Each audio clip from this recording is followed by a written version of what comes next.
Nej, på grund af alt den ild her. Godt.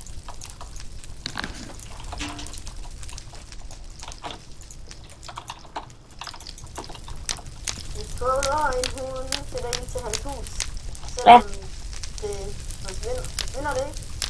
Nej, det forsvinder ikke, når vi tager en elbil til det på rolle. Hvorfor gør det ikke det? Det er bare sjovt at sætte ild til det, fordi så skal han ind og slukke det hele. Og det er en prank. Så hvis ham der han ser med, så skal han ikke tage det så tungt. Lige præcis. Han er lige livet. Ja. Står lige der. Og han blev mega sur.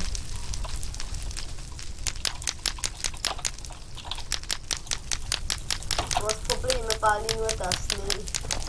Ja, så. Hvad laver du? Pas på, nej, fireball, så fjerner ilden. Jeg sætter bare lige lidt fireball der, så kan der komme lidt ild der. Vi giver bare dig skylden, når han ser det, Peter. Ja. Det var også din idé. Ja, jeg tænkte bare, nu skal vi sætte ild til hans hus. Det var meget sjovt. Men jeg har kun taget halvdelen. Så hvad skal videoen så hedde? Ja, det finder vi ud af. Der er bare joke. Prank.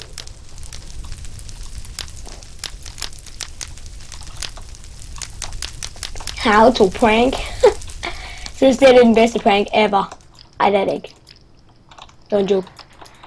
Men ja, det, jeg synes den er ret god, fordi han skal seriøst til at slette alt det her ild.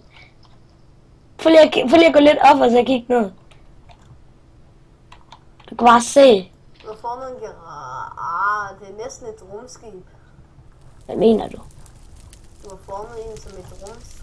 Nå, sådan det der jetfly ting.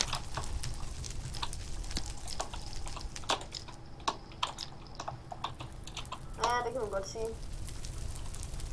Bare tag lidt bare sådan en random ild over det Og hele. hvis I kender den person, som har gjort det her, som hedder Køjli 1, 2, 3, 4, 5, 1, 2, 3, 4, 5, så hvad I end gør, så må I ikke begynde at sige, at det også var mig, hvis han ikke har set med.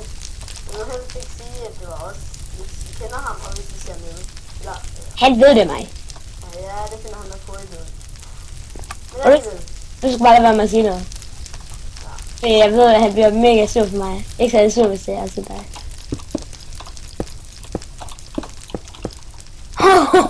Skal du bare stoppe her, fordi jeg tror, det begynder at lagge i linken, hvis det er.